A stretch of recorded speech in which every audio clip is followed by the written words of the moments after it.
जोहार।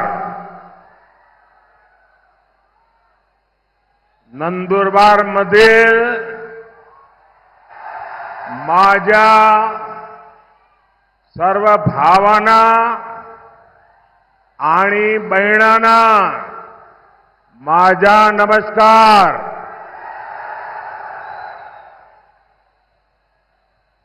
मैं देव मोगरा माता की धरती को नमन करता हूं। मैं महान आदिवासी सेनानी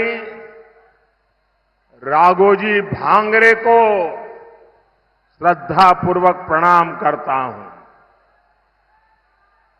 हम सबको प्रेरणा देने वाले जननायक कृष्णाजीराव सावले, महात्मा ज्योतिबा फुले, सावित्रीबाई फुले, उनको भी आदरपूर्वक स्मरण करते हुए प्रणाम करता हूं। साथियों, आज अक्षय तृतीया आखा तीज का शुभ पर्व है। मैं सभी देशवासियों को और खास करके मेरे किसान भाई बहनों को अक्षय तृतीया की बधाई देता हूं। आज भगवान परशुराम की जयंती भी है। मैं सभी देशवासियों को इस शुभ दिन की भी शुभकामनाएं देता हूं। और अक्षय तृतीया हो और इतने सारे लोग आशीर्वाद देने के लिए आए हो। अक्षय तृतीया के जो आशीर्वाद मिलता है ना, वो भी अक्षय होता है। आज जितनी विशाल संख्या में आपका ये आशीर्वाद ये पक्का कर रहे हैं, पुनः एकदा पुनः एकदा पुनः एकदा। मैं देख रहा हूं अभी भी हुजूम का हुजूम अंदर आ रहा है।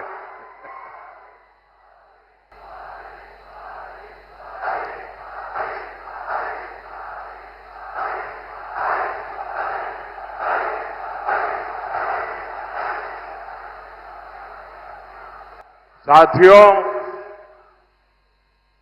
यहां नंदुरबार और गुजरात के बीच कोई दूरी नहीं है। और पहले भी मेरा खूब यहां आना जाना होता था। और नंदुरबार आए और चौधरी की चाय न पिए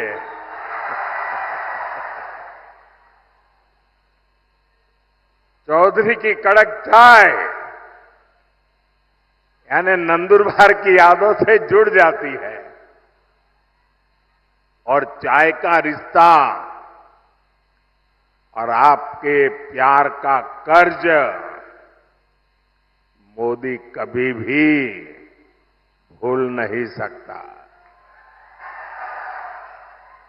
साथियों, वंचितों आदिवासियों की सेवा मेरे लिए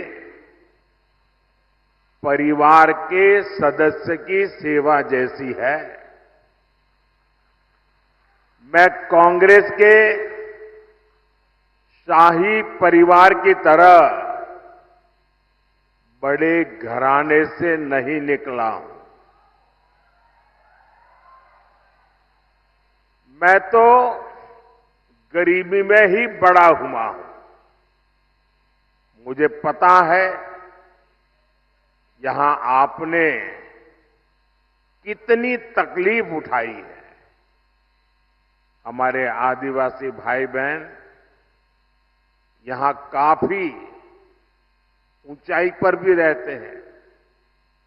पानी के लिए कैसे आपको उतरकर नीचे आना पड़ता था, तब पानी मिलता था, ये माताएं बहनों को सबको मालूम है। आपके जीवन में भी मुश्किलों का पहाड़ था। कितने ही आदिवासी परिवारों के पास पक्का घर नहीं था। आजादी के 60 साल बाद भी गांवों में बिजली नहीं पहुंची थी और इसलिए मोदी ने संकल्प लिया था, हर गरीब को घर, हर आदिवासी को घर, हर आदिवासी के घर में पानी, हर परिवार को पानी की सुविधा। दूर सुदूर जंगलों में भी गांव क्यों न हो, हर गांव में बिजली। साथियों, हमने नंदुरबार के करीब 1.25 लाख, देखिए आजादी के 70 साल के बाद मैं कह रहा हूं, करीब 1.25 लाख गरीबों को हमने पीएम आवास पक्का घर दिया सिर्फ नंदुरबार में। और मेरा एक काम है, मैं करोगे आप लोग? मेरा एक काम करोगे? ये मेरा दिली काम है, करोगे? माताएं बहनें करेगी? ये जो पीछे लोग खड़े हैं वो करेंगे? हाथ ऊपर करके बताओ, करेंगे तो मैं बताऊं करेंगे। अच्छा, मेरा एक काम करना, इन दिनों आप चुनाव के लिए जब भी गांव में जाए, मोहल्ले में जाए, और अगर आपके ध्यान में आए कि भाई ये 2 परिवार है, उनको अभी गैस का कनेक्शन नहीं मिला है, ये 2 परिवार रह गए हैं, उनको नल से जल नहीं मिला है, अभी 4 परिवार रह गए हैं, वो तो अभी कच्ची झोपड़ी में रहते हैं, उनको पक्का घर नहीं मिला है, आप उनका नाम पता लिख लीजिए और मुझे भेज दीजिए। और मेरी तरफ से उनको गारंटी दे देना कि मोदी आए थे, मोदी ने कहा है तीसरे टर्म में मैं 3 करोड़ और घर बनाने वाला हूं, आपको पक्का घर मिलेगा। तो ये बता देंगे, देखिए आप ही मेरे मोदी है, तो करेंगे। देखिए, हमने घर दिया मतलब 4 दीवारें दी ऐसा नहीं है। हमने घर के साथ बिजली, पानी, गैस कनेक्शन भी दिया। एनडीए सरकार ने महाराष्ट्र के 20,000 से अधिक गांवों में हर घर जल पहुंचाया है। मैं शिंदे जी, देवेंद्र जी को बधाई देता हूं, आपने मेरे हाथ मजबूत कर दिए। इसमें नंदुरबार के 111 गांव जो कठिन एरिया था वो भी शामिल है। और अभी तो ये ट्रेलर है,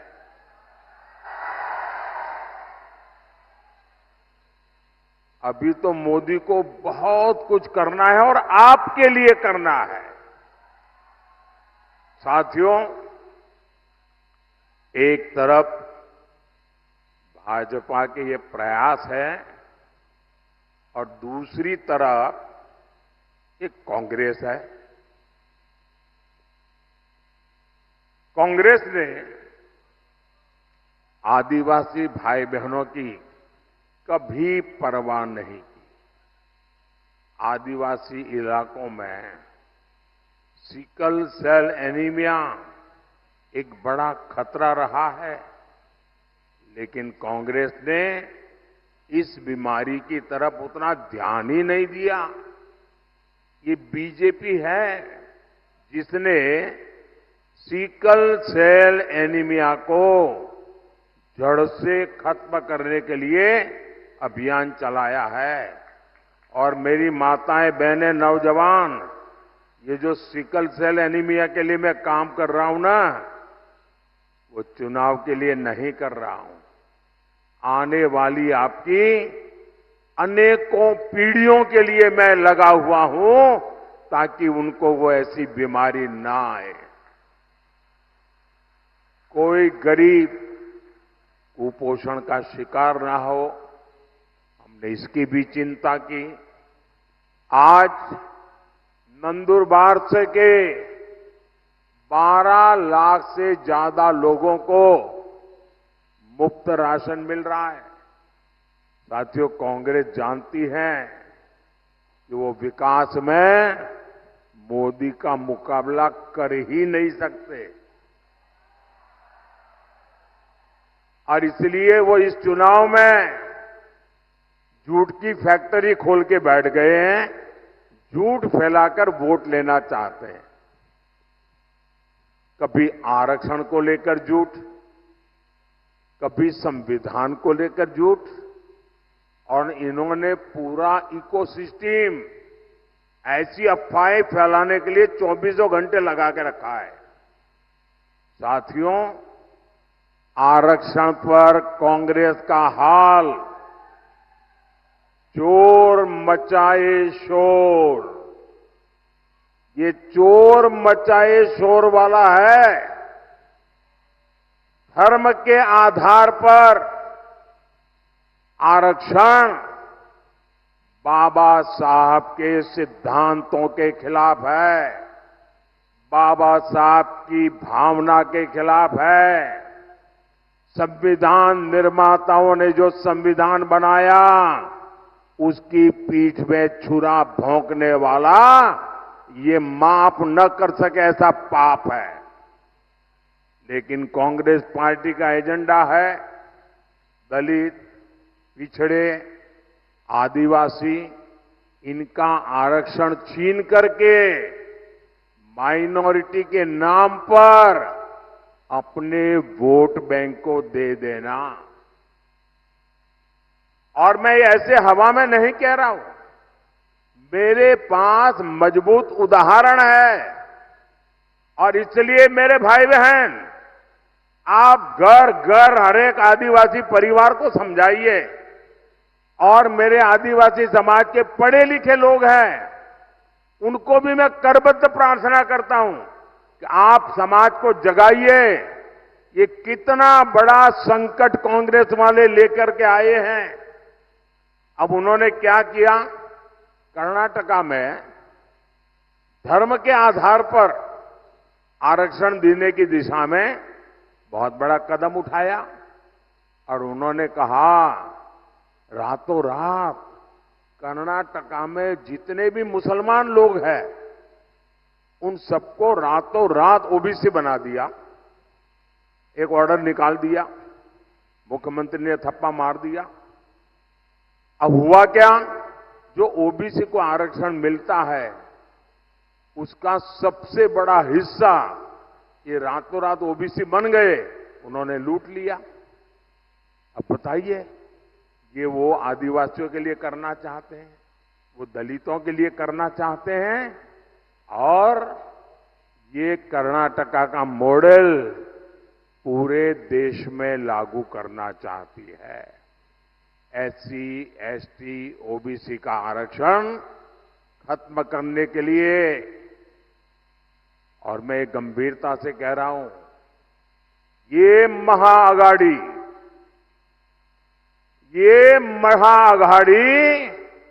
आरक्षण का महापक्षण का महाअभियान चला रही है।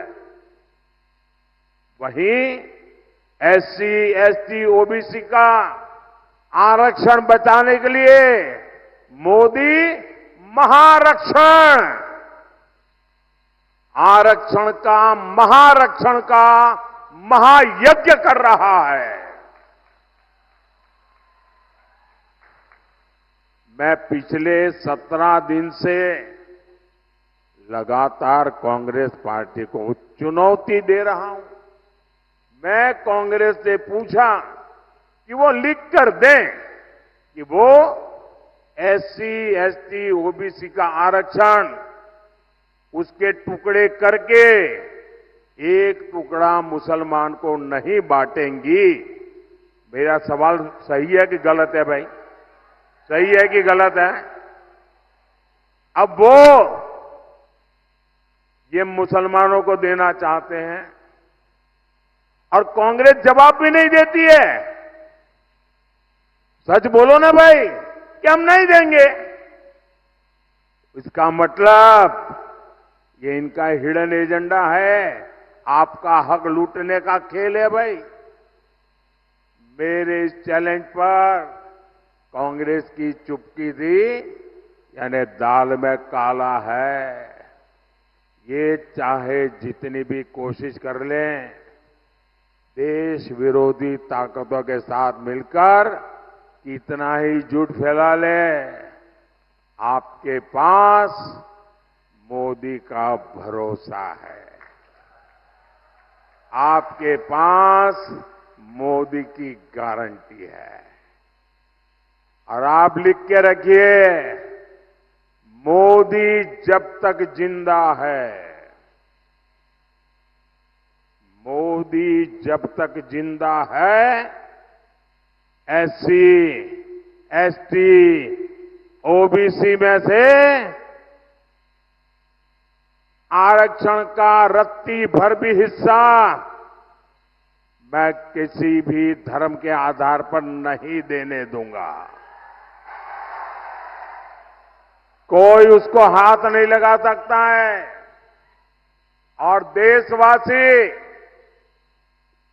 मैं बड़े जिम्मेवारी के साथ कहना चाहता हूं और दायित्व के साथ कहना चाहता हूं, वंचित का जो अधिकार है, चाहे एससी हो, एसटी हो, ओबीसी हो, वंचित का जो अधिकार है, मोदी उसका चौकीदार है।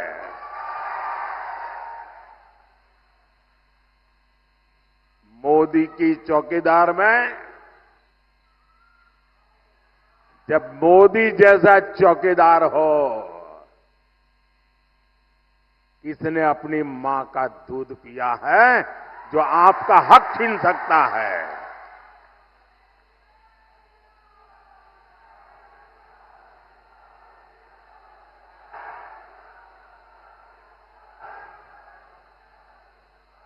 साथियों,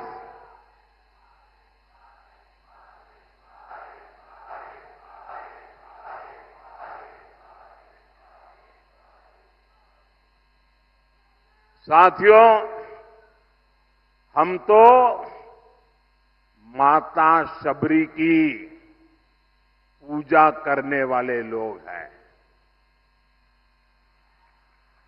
लेकिन कांग्रेस ने कभी आदिवासी समाज को सम्मान नहीं दिया और न ही मिलने दिया। आदिवासी क्रांतिकारियों ने आजादी की लड़ाई में इतने बलिदान दिए, लेकिन कांग्रेस ये बलिदान की बात मानने को तैयार नहीं है। आजादी की लड़ाई का पूरा श्रेय कांग्रेस केवल एक परिवार को ही देती रही है। ये भाजपा है जो देश भर में आदिवासी स्वतंत्रता सेनानियों पर म्यूजियम बनवा रही है, ताकि आने वाली पीढ़ियों को पता चले कि हमारे पूर्वज आदिवासियों ने देश के लिए कितने बड़े बलिदान दिए थे। साथियों, आप सभी जानते हैं, भाजपा ने, एनडीए ने आदिवासी बेटी को राष्ट्रपति बनाया और पहली बार ऐसा हुआ। लेकिन आपको याद रहना चाहिए, वो कौन लोग थे जिन्होंने आदिवासी बेटी द्रौपदी मुर्मू जी को चुनाव, राष्ट्रपति का चुनाव हराने के लिए रात दिन एक कर लिए थे। वो कौन थे? ये कांग्रेस वाले थे, जिन्होंने एक आदिवासी बेटी को राष्ट्रपति बनने से रोकने के लिए रात दिन एक किया था। और कांग्रेस पार्टी ने ऐसा क्यों किया? और इसकी एक वजह अभी 2-3 दिन पहले ही खुली है। कांग्रेस के जो शाहजादे हैं ना, उनके गुरु अमेरिका में रहते हैं। ये कांग्रेस के शाहजादे के एक गुरु अमेरिका में रहते हैं। उन्होंने भारत के लोगों पर रंगभेदी टिप्पणी की है। रंग के आधार पर भेद, ऐसा गंभीर आरोप लगाया है। अरे जिनका रंग भगवान कृष्ण जैसा होता है, कांग्रेस उन्हें अफ्रीकन मानती है। और इसलिए द्रौपदी मुर्मू जी राष्ट्रपति बने, उन्हें ये मंजूर ही नहीं था।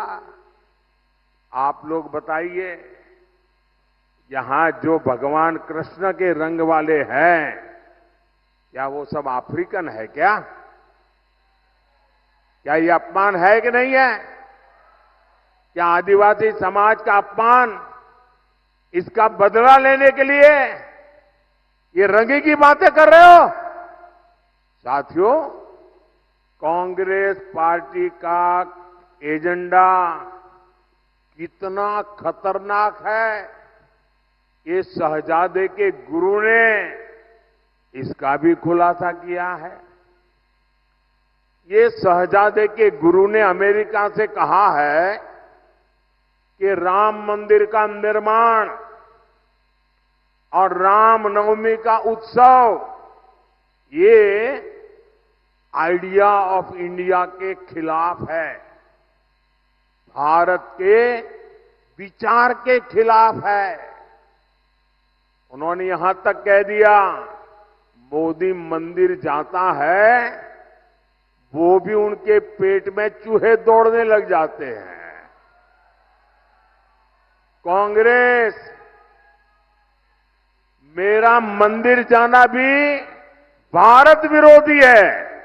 बताइए भाई, क्या मंदिर जाना ये देशद्रोह है क्या? जरा आप बताइए, देशद्रोह है क्या? क्या ये भारत विरोधी काम है क्या? आप कल्पना कर सकते हैं? आप कांग्रेस की मानसिकता देखिए। ये राम के देश में राम मंदिर को देश विरोधी बता रहे हैं। ये तुष्टीकरण के लिए सरकारी इफ्तारी करने वाले लोग, ये आतंकवादियों की कब्रों को संवारने वाले लोग, ये हम सबके प्रभु राम और जिनका राम मंदिर, जहां हम जाते हैं, उस राम मंदिर जाने को देश विरोधी बता रहे हैं। मेरे भाई बहन, हम तो माता सबरी के पुजारी हैं।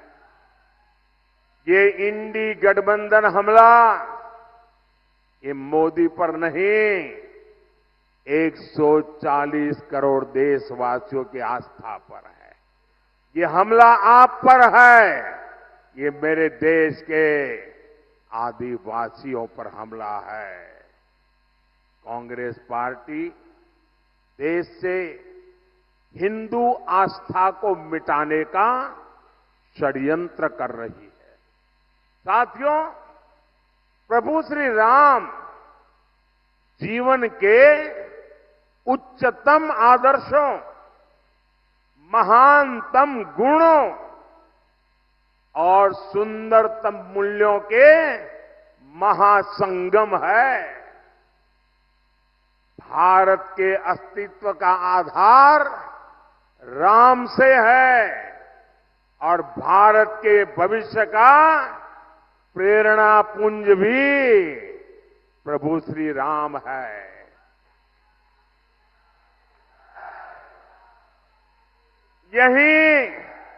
यही महाराष्ट्र की धरती पर ये संत आवाज उठी थी, विश्वाचा विश्राम रे, स्वामी माजा राम रे।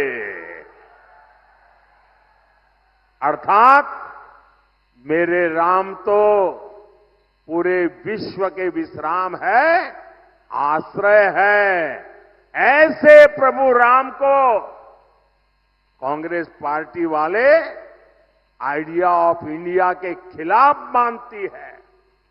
भगवान श्री राम की सीख है, परहित सरीस, धर्म नहीं भाई, पर पीड़ा सम नहीं अधमाई। अर्थात दूसरों की सेवा से, परोपकार से बढ़कर कोई धर्म नहीं है और किसी को पीड़ा देना ही सबसे बड़ा पाप है। ऐसे प्रभु राम को शहजादे, उनके गुरु और Congress party India idea of India के खिलाफ मानती है। हमारे राम कहते हैं, कोमल चित दिनह पर दाया, मन वच क्रम ममा भगति अमाया। अर्थात जो दीन दुखियों की पीड़ा को जानता है, महसूस करता है, वही मेरा भक्त है। ऐसे प्रभु राम को कांग्रेस आइडिया ऑफ इंडिया के खिलाफ मानती है और ये भगवान राम की ही शिक्षा है। धर्मुनु दुसुर, धर्मो न दुसर, सत्य समाना, आगम निगम पुराण बखाना। अर्थात सत्य से बढ़कर कोई धर्म नहीं है। ऐसे प्रभु राम को कांग्रेस आइडिया ऑफ इंडिया के खिलाफ मानती है। ये राम ही है, ये राम ही है जो सभी दीन दुखियों को, वंचितों को गले लगाकर अपने पास बैठाते हैं। सहज सहज स्नेह विबस रघुराई, सहज स्नेह विबस रघुराई, पूछी कुशल निकट बैठाई। ऐसे प्रभु राम को कांग्रेस आइडिया ऑफ इंडिया के खिलाफ मानती है। हमारे राम जनजातीय समाज से कैसे मिलते हैं? हमारे राम जनजातीय समाज को मिलते हैं, पूर्जन करी जो हारू घर आए। अर्थात राम आदिवासियों का, उनकी संस्कृति का सम्मान करते हैं, उनसे जोहार करके मिलते हैं। ऐसे प्रभु राम को कांग्रेस आइडिया ऑफ इंडिया के खिलाफ मानती है। हमारे प्रभु श्री राम ने हमें सिखाया है, और ये जो लोग देश छोड़ करके भाग गए हैं, वो जरा कान खोल के सुन ले। हमारे प्रभु राम ने सिखाया है, अपि स्वर्णमयी लंका न में लक्ष्मण रोचते, जननी जन्म भूमिश्च स्वर्गादपि गरीयसी। अर्थात हमारी मातृभूमि स्वर्ग से भी बढ़कर है, यानी राष्ट्र प्रथम, नेशन फर्स्ट। ऐसे प्रभु राम को कांग्रेस आइडिया ऑफ इंडिया के खिलाफ मानती है। साथियों, ये लोग इतने अहंकार से भरे हुए हैं कि गरीब इनके लिए कोई मायने नहीं रखता। ये लोग सत्ता में रहते हैं तो गरीब को दुत्कारते हैं, उसे तरसा तरसा कर रखते हैं। आज एक गरीब का बेटा आपका सेवक बनकर के प्रधानमंत्री पद से ये जब काम कर रहा है तो एक गरीब विरोधी मानसिकता वाले, शाही परिवार की मानसिकता वाले इसे बर्दाश्त नहीं कर पा रहे हैं। और ये नकली शिवसेना वालों की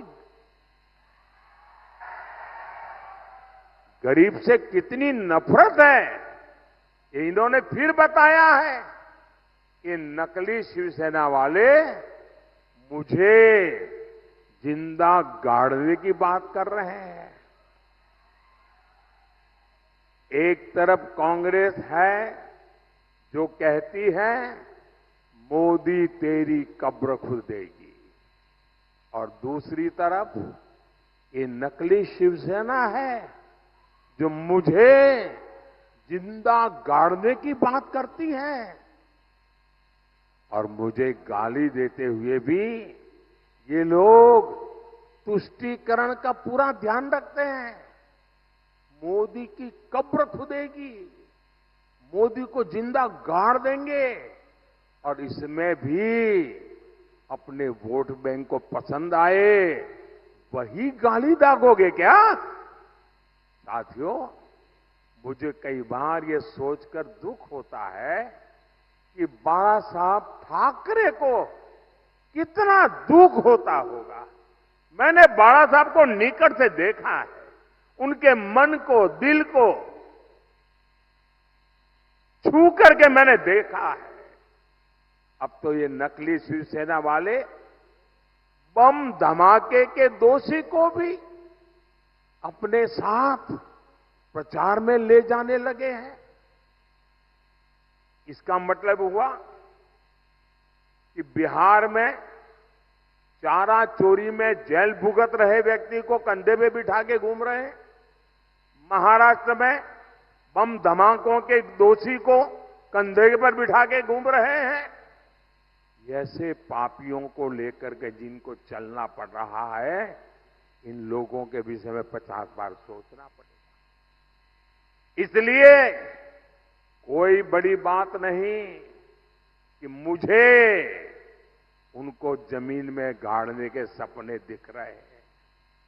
ये लोग जनता का साथ, जनता का विश्वास तो गंवा चुके हैं। इनकी अपनी सियासी जमीन खिसक चुकी है। लेकिन ये भूल रहे हैं कि भारत की 140 करोड़ जनता,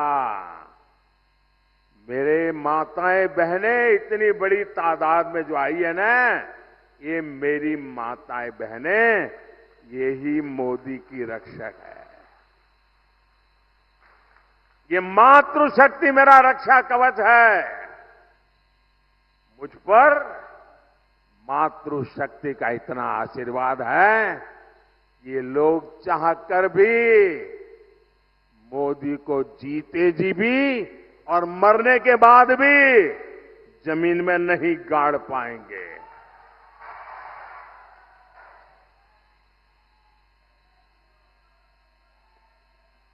साथियों,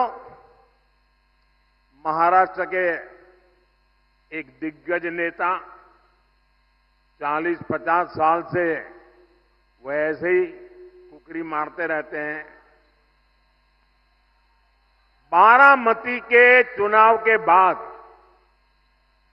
वो इतने चिंतित है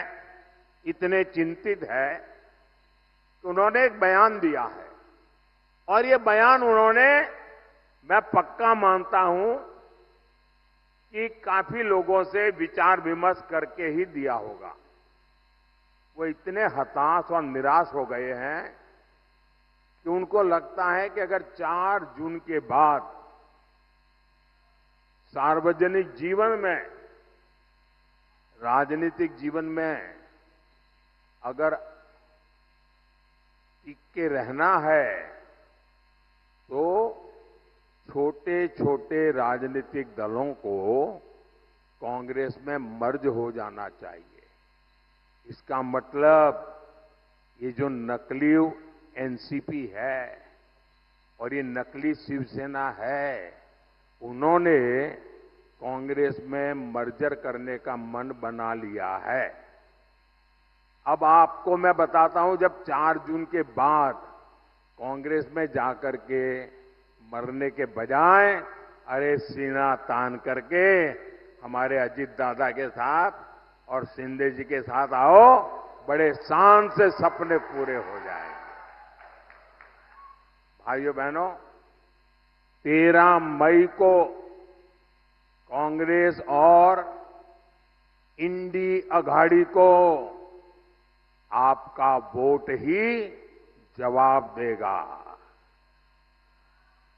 नंदुरबार से हमारी बेटी हिना गावित जी